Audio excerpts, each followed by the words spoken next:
How long do dental implants last? All-on-4 procedure. They show at 20 years now, we have research that shows someone in their 40s, a male in their 40s, now dental implants all-on-4 is more predictable than your natural teeth, which was shocking to hear. However, that's the predictability we get with this procedure because everything's connected together on day one.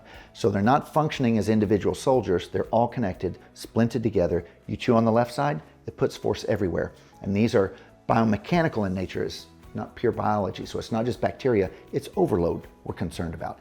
And folks that have had this unfortunate situation, this set of circumstances to where they've lost their teeth, usually are good clinchers. Usually they have done things in the past that are overload the teeth. And so that's our concern. That's why we give you a night guard. That's why we do things.